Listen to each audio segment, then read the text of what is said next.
Donc Jordan pose la question, comment travailler sa yirat shamayim, sa crainte du ciel? C'est une question extrêmement dure, parce que il y a deux sortes de yirat shamayim, deux sortes de crainte du ciel. Une à propos de laquelle le Misat Yesharim, le Ramchal, il dit, il n'y a rien de plus facile à acquérir que cela. C'est la yirat haonesh, la crainte de la sanction. Il est vrai que la Torah parle de sanction. Dans Kriyat Shema, on dit, si vous quittez la Torah, vous servirez d'autres dieux, Dieu sera en colère, et il vous chassera de la terre, etc., etc., etc. Et la Torah, il y a beaucoup de malédictions. J'ai l'habitude de dire, et je le répète ici, c'est crétin de dire qu'il y a dans la Torah des sanctions. Ah, mais on voit qu'elle parle, la Torah parle de sanctions. Réponse. Il n'y a pas de sanctions. Il y a des conséquences. Ça, c'est une chose qu'il faut bien comprendre. Parce que la notion de sanction est vraiment enfantine. Un enfant, on doit lui dire, touche pas à ça, sinon tu auras une tannée. Mais quelqu'un d'adulte, non. Alors on nous parle comme des enfants. Tu fais, tu auras tout ce qu'il faut. Tu fais pas, oi va boy, gare à toi. Dans l'amazé, olamaba. C'est enfantin. Il est vrai que la Torah parle un langage enfantin, parce qu'il faut parler aux enfants aussi. Mais elle compte sur nous, qu'on est intelligent de savoir qu'elle parle en langage enfantin, et qu'on sait traduire aussi en langage adulte. Le problème, c'est que très souvent, on enseigne le langage enfantin, et les gens quittent l'école enfantine, et ils restent avec le langage, ils deviennent adultes, mais en ce qui concerne la Torah, ils restent enfants encore. Et ils comprennent, ils n'arrivent pas à comprendre que la Torah peut être un peu plus intelligente, et parler avec beaucoup, beaucoup de profondeur. Alors il est clair que lorsque la Torah parle de sanctions, elle ne parle pas de sanctions, elle parle de conséquences. À quoi cela ressemble? Quelqu'un qui prend 1 mg de cyanure de potassium. C'est une sorte de poudre que je ne vous conseille pas d'avoir chez vous à la maison, parce qu'on met 1 mg sur la langue, après moins d'une seconde, on n'est plus de ce monde. C'est un poison extrêmement violent. Est-ce qu'on peut dire, quelqu'un qui a fait ça, il est mort? Est-ce qu'on peut dire, il a été puni parce qu'il a avalé du poison? Il a été puni? Non. Il y a des lois qui gèrent le corps. Tu prends du poison, tu crèves, c'est une conséquence logique. Quelqu'un roule en Ferrari. Il est à 200 km/h. Ferrari, tu as les vitesses comme ça. Donc puis il y a un R, comme reverse. Il fait tic, reverse. Qu'est-ce qui se passe? En tout cas, la boîte à vitesse, elle fait schklong, ouais. Et la voiture, elle part doucement dans le décor. 1 million d'euros, wallo. Et je ne comprends pas. J'ai rien fait. 2 cm comme ça, j'ai fait. Cher ami, il y a des lois qui gèrent. On va dire qu'elle a été punie. Il y a des conséquences de tes actes. La Torah, comment dire la Torah? La Torah dit une seule chose. On peut vraiment... Le grand résumé de la Torah, c'est dire une seule chose. Torah signifie une mode d'emploi. L'enseignement de comment ça marche, le mode d'emploi. Tu as la Torah d'une caméra, la Torah d'un micro, la Torah de moi. Qui suis-je? Comment ça fonctionne? La Torah me dit que tu n'es pas qu'un être physique. Tu as une réalité qui est psychique. Psyché, en grec, signifie âme. Tu as une âme.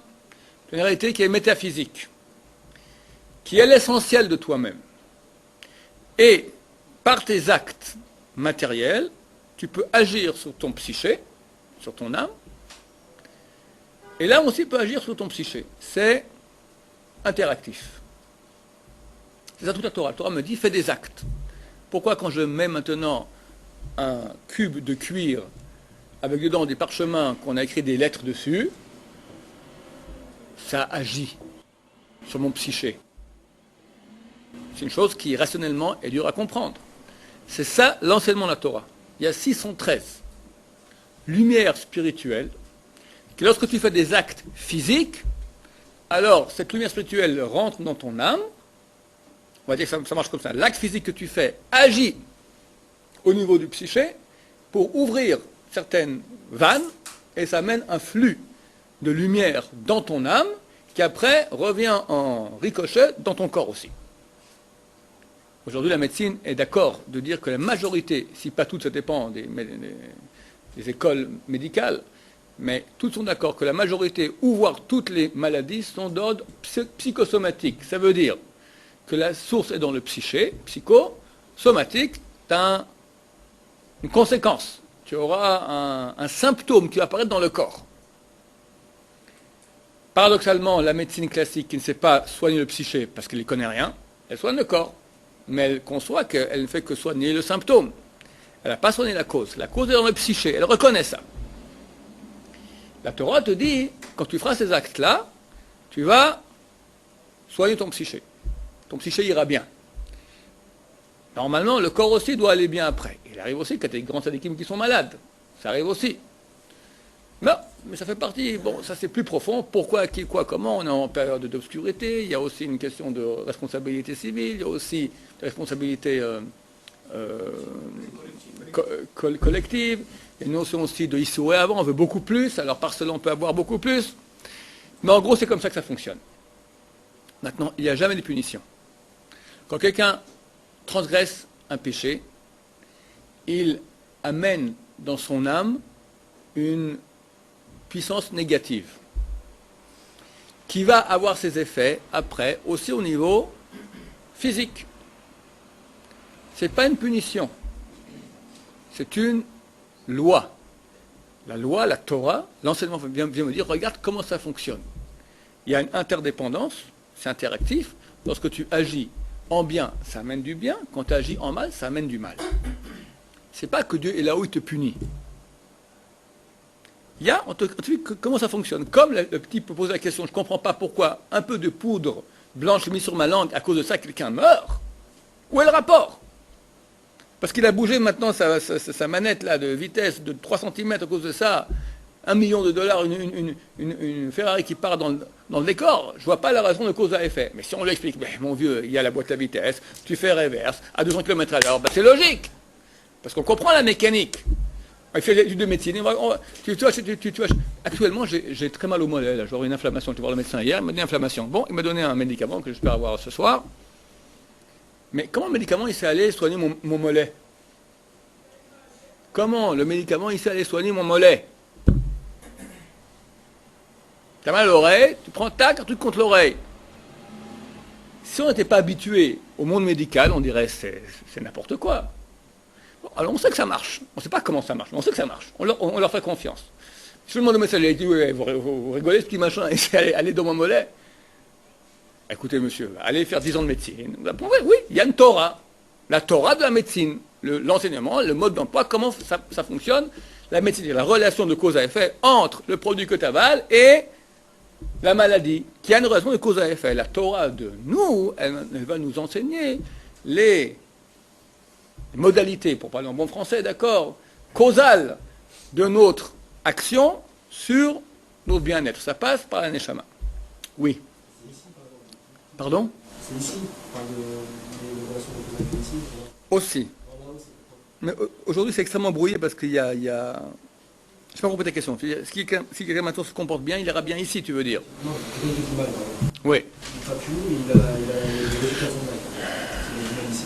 Alors le mal là-haut, le vilain là-haut, c'est quoi? Alors, il y a des fois aussi où ça dépend de quelle maladie et quelle âme et quelle personne. Parce que quelqu'un va faire un acte mauvais ici, le mal reste là-haut et on s'occupera, il se dévoilera à une autre époque sur la personne. Ce n'est pas forcément qu'il y aura une conséquence directe de nos actes, en bien ou en mal. Surtout pas à notre époque où Dieu, pour nous préserver, sème l'obscurité. Il fait qu'on ne peut plus...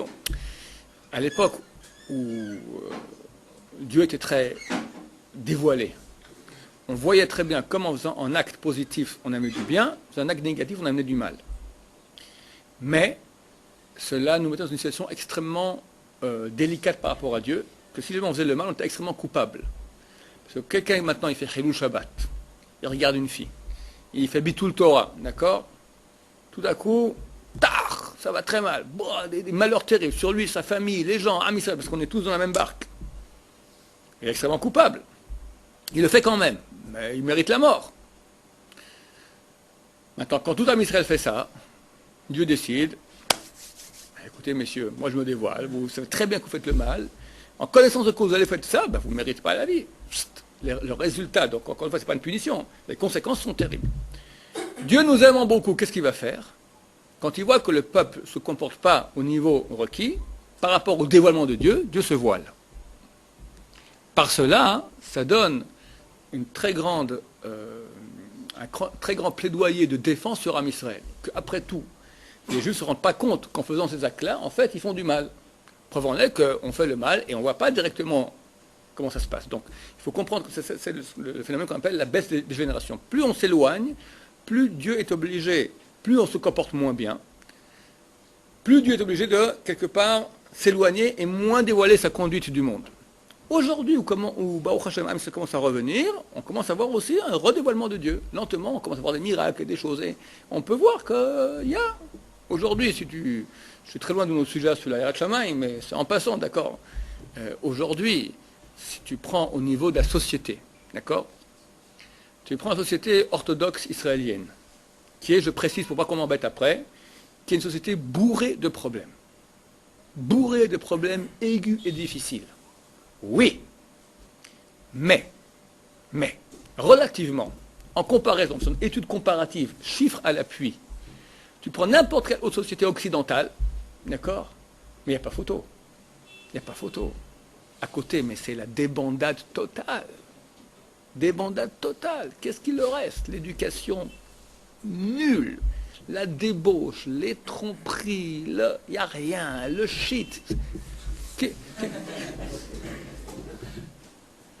Mais c'est presque anormal quelqu'un qui n'ait pas goûté du shit à 25 ans. C'est presque anormal. Une jeune fille qui a 18 ans, elle est encore vierge, elle a un problème. Un garçon à 18 ans, et ça arrive à avoir le psy, d'accord. C'est pas normal. Les enfants ne respectent pas les parents. Tu prends les totos, tu regardes drogue, schlumbait, divorce, moralité au niveau du vol, etc. Crise de sens, déprime, violence, suicide. Oui, mais moi je connais aussi un orthodoxe, un tordu sexuel, et puis un autre s'est suicidé. Oui, il y en a. Oui.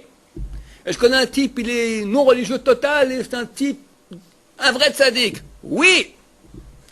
Je veux les totos. Je veux les totos. Regarde. Fais étude comparative. Le monde orthodoxe. Alors t'as des déprimés, il y en a. T'as des obsédés sexuels, t'en as. Mais combien?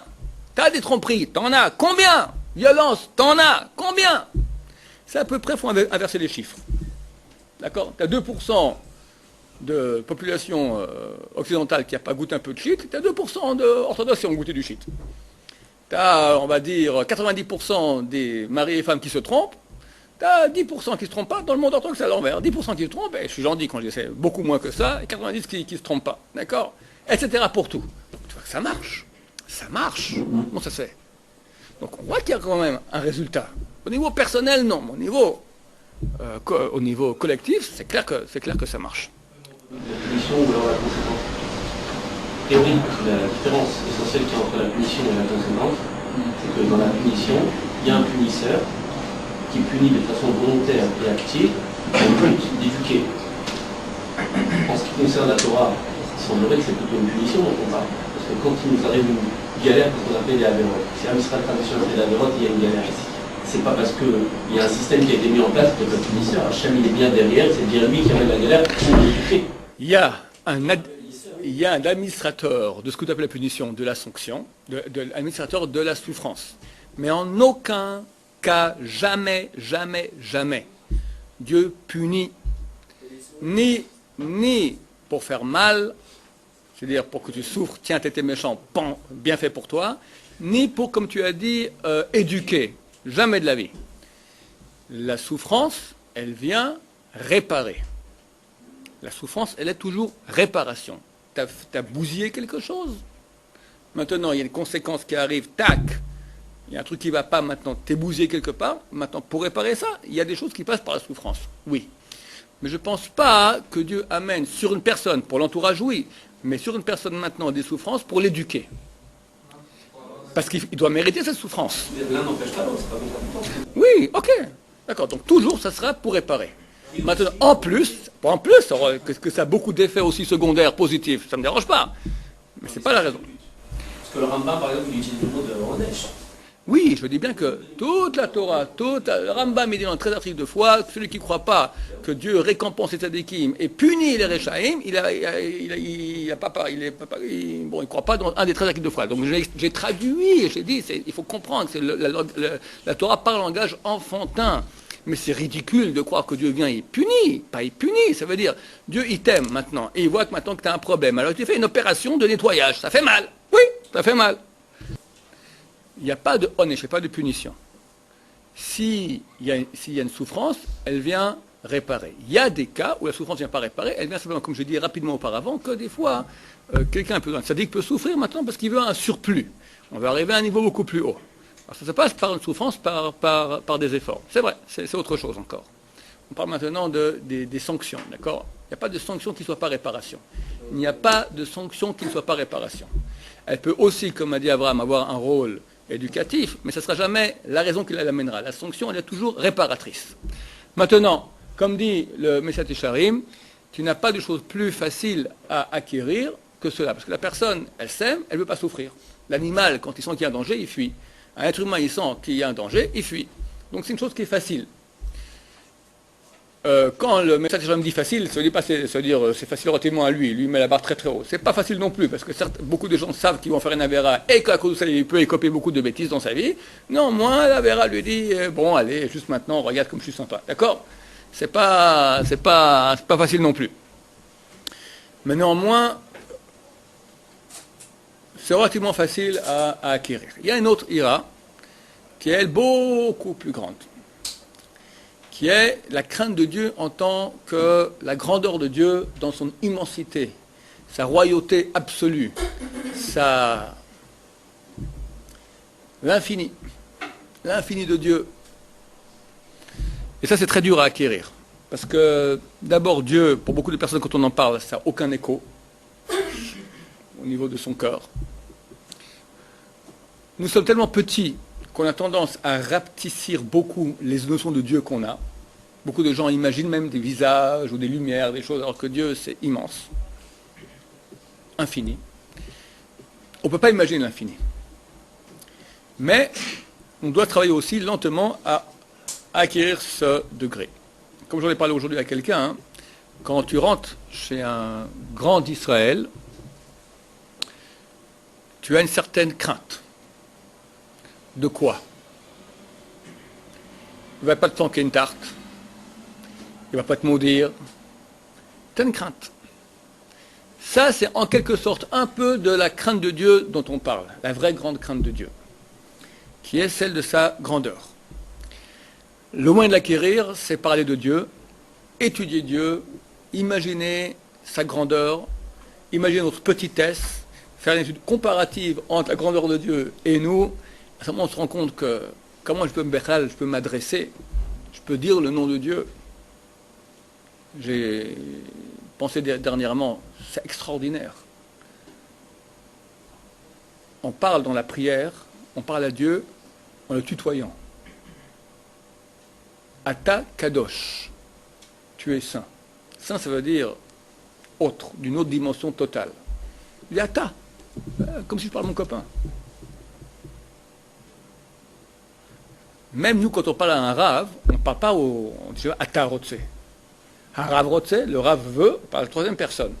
Kvodo, son honneur veut.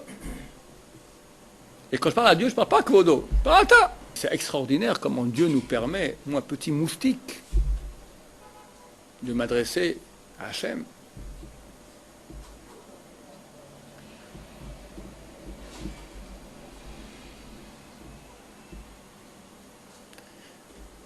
Oui, il y a une question. Alors, ta question.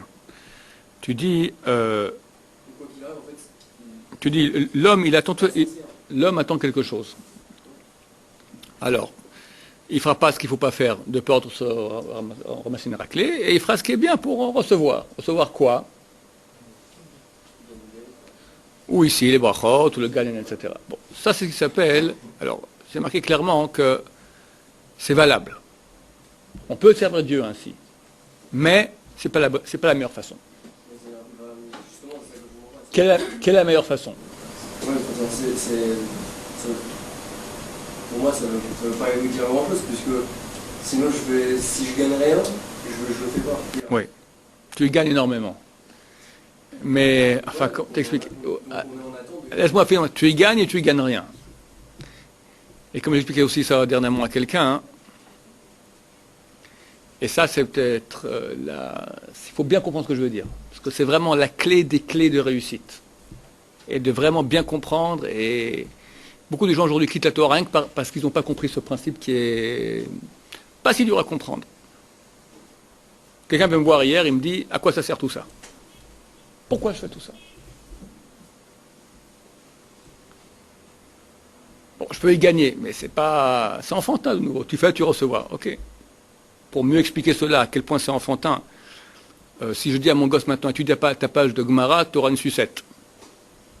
Bon, Gemara, sucette, ça marche pas. Ta page de Chumash, tu auras une sucette. D'accord? Tout le monde comprend que le but, c'est pas la sucette. Moi, je veux maintenant qu'il étudie sa page de Gemara, mais la sucette, c'est moyen de l'encourager à faire cela.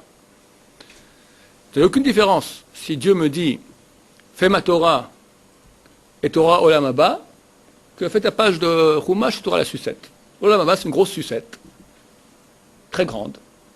On pourra battre des grosses langues, on pourra comme ça aller chouiller pour l'infini. La bonne sucette du bon Dieu. Mais c'est la même chose. Et comme on comprend que c'est enfantin de parler à un gosse comme ça, que c'est un langage enfantin, alors aussi, je répète, on est obligé de niveler par le bas et on parle en langage enfantin. Mais, Maïmonide dit, c'est un secret qu'on dévoile lentement. Que c'est certainement pas la meilleure façon de servir Dieu. Toute la Torah, elle est une histoire d'amour. Preuve en est que dans Shema Israël, première chose qu'il te dit, écoute Israël! L'Éternel est notre Dieu, l'Éternel est un. So what? Et alors? Et alors quoi? Ve'avta et Hashem, tu l'aimeras. De tout ton cœur, toute ton âme, tout ton pouvoir. Et Maïmonide dit, et c'est certain que c'est une réalité, que j'espère un jour vous y arriverez, et moi aussi, comme un homme qui aime une femme, mais qu'il aime combien?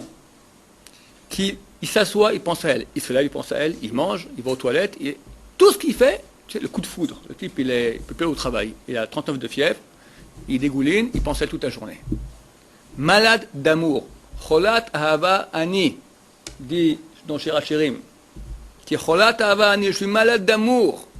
Plus que cela sera l'amour de ceux qui aiment Dieu. Parce qu'une femme, après tout, c'est un autre être. Tu peux l'aimer à la folie, mais c'est quelqu'un d'autre. Dieu, c'est pas ta chair, j'allais dire, mais c'est ton essence, d'accord? Et c'est clair que l'amour de Dieu est beaucoup plus grand que cela. Une seconde, Raphaël. Maintenant, qu'est-ce que j'ai à gagner dans l'amour? J'ai rien à gagner. Dès les deux. Et c'est pour cela que très souvent, tu verras que Chazal, il compare l'amour de Dieu avec le rapport qu'on avait avec une femme. Qu'est-ce que tu as avec une femme? Qu'est-ce que tu as gagné? On donne et on prend. Si tu prends, c'est pas d'amour, c'est du business. Si tu aimes pour donner... Le fait de donner, c'est déjà prendre. Ah, pourquoi? Parce que c'est un kiff génial de donner. Pas pour prendre. De donner pour donner. Oui, mais vas-y, mais kiff, mais Dieu il nous aime. Mais Dieu il nous aime. Dieu, il est parfait. Étant parfait, il a créé le monde. Pourquoi? Parce qu'il nous donne le cadeau le plus parfait qu'il puisse y avoir. Quoi? Je te donne l'occasion de m'aimer. C'est pas ta copine, c'est moi. Moi, je suis ta copine. Ça te va? Moi, Hachem, Yitbarach Shmo. Je dis, apprends-moi, allez, dévore. Aime-moi. Alors, c'est l'exemple du coquelicot que je racontais. Quelle heure il est? Bon, mes anciens élèves la connaissent, je vous la refais parce qu'elle est très belle. Les coquelicots. Jaco, tu te balades avec ta fiancée, Frecha. dans un petit village, dans la campagne, en sud de la France, au mois de juin, au mois de mai. Et tu es avec elle comme ça, dans un petit village français, et puis tout elle dit « Oh, comme c'est beau! Des coquelicots, une colline pleine de coquelicots! Et toi, t'adores ta fiancée. Tu te retournes, tu vois, magasin de fleurs, bouquet de coquelicots, 3 €. Qu'est-ce que tu fais? Hein? Tu vas les cueillir ou tu achètes le bouquet? Pour la fiancée. Le bouquet. T'es un nul. Tu lui dis, frère, attends. Mais Jaco, où tu vas? Attends. Mais où vas-tu? Je reviens. Et tu commences à courir. Mais elle te regarde comme ça. Et tu cours. 1 heure aller-retour. Des ronces. De la boue. Ton costume, tu sortais avec Hugo Boss. Déchiré. Tu reviens, frère. Les coquelicots. Jaco. Frère. Jaco.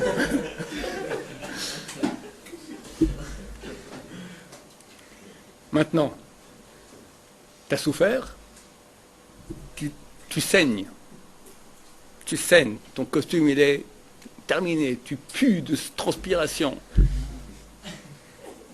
Mais tu es malheureux ou tu es heureux? Tu auras 80 ans, Bezrat Hashem, au moins. Et Frère sera à côté de toi, 78 ans, les deux dans le rocking chair. Elle est en train de coudre le feu. Tu lui diras, Frère, tu te souviens? Ah, Jaco, les coquelicots.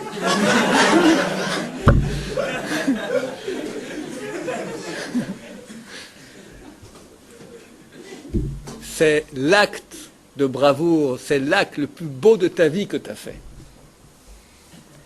Et plus tu as souffert, plus tu étais heureux, plus tu étais amoureux. Maintenant, tu ne l'as pas fait dans l'optique du kiff que tu aurais maintenant. Tu ne l'as pas fait dans l'optique du kiff maintenant que tu aurais, de courir et tout ça. Tu l'as fait parce que tu aimais, tu l'aimes, tu veux lui faire plaisir. Quelqu'un veut faire plaisir. Avec la femme, c'est très compliqué parce que très souvent, c'est pas les Shem Shamaim. On attend un retour. Mais prends par exemple quelqu'un qui aime sa mère, beaucoup. Il y en a comme ça.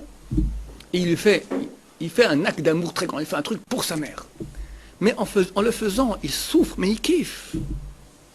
Et ça s'appelle les Shem Shamaim. Faire par amour.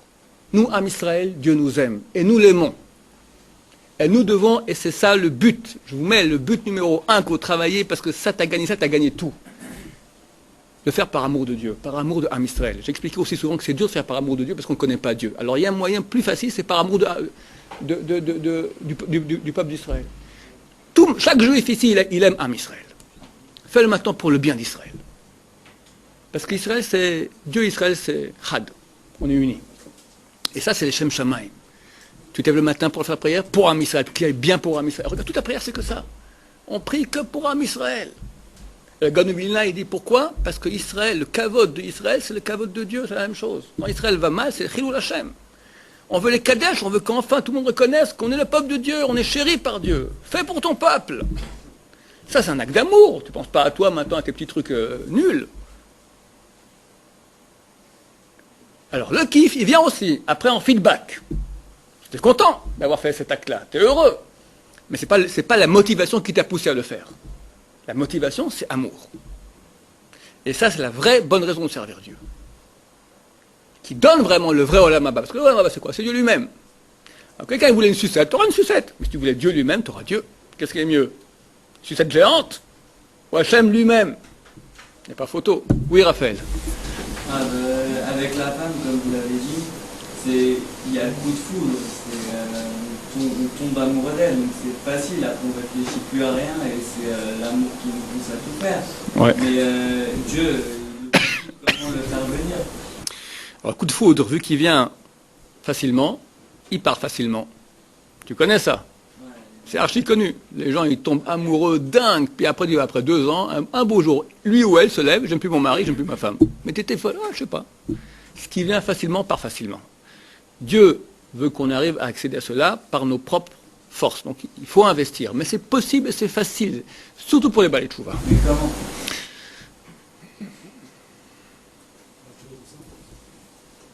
Les Batchoua, ils ont que ça. Un Batchoua, il a que ça. Personne n'est venu ici à l'Eshiva, Batchoua, parce qu'il a peur de l'enfer. D'accord? Il est venu parce qu'il cherchait la vérité.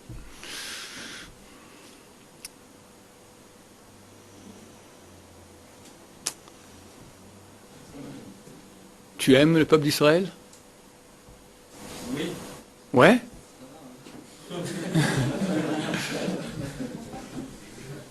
S'il y a une guerre en Israël, tu prierais à Dieu pour que tout se passe bien, qu'il n'y ait pas de blessés, qu'il n'y ait pas de morts? Tu prierais à Kavana? Pour aller au paradis? Non? Par amour d'âme Israël.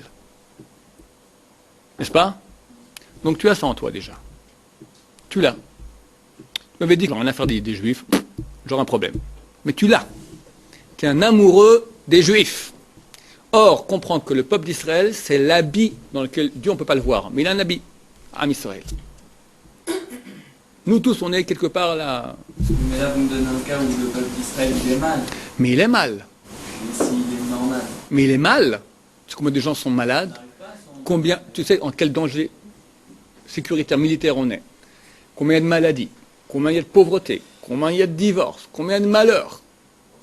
Mais on ne voit pas tout ça. Tu vois pas? Ou le journal? C'est une calamité. Ou les nouvelles, c'est une calamité ce qui se passe. Maintenant, ce que tu vois pas, c'est comme moi maintenant étudiant la Torah, hein, je peux faire pour que ça aille mieux. Mais ça, c'est pas compliqué à prouver. Je peux prouver que la Torah est d'origine divine, que c'est vrai. Je peux prouver très facilement que la Torah est vraie, et que la plus grande mitzvah qu'il y a, c'est l'étude de Torah. Alors, étudie maintenant pour ça. J'étudie maintenant pour que Am Israël aille mieux. Je prie maintenant pour que Am Israël aille mieux. Je ne fais pas une bêtise maintenant pour que Israël aille mieux. Fais-le que dans ce but. Tu deviens kadosh, kadosh, kadosh. Tu m'entends? Et après ça, facilement, tu auras le coup de foudre de Dieu. Je te garantis. Dieu va faire, mais tu m'aimes tellement, viens. Il va trouver les portes grandes comme ça. Mais il faut commencer à travailler sur ça. Parce qu'on reste en cercle fermé. Il y a moi, encore moi. Ok, petit, minus. Sois grand. Sois un amoureux. Baruch Adonai, Amen.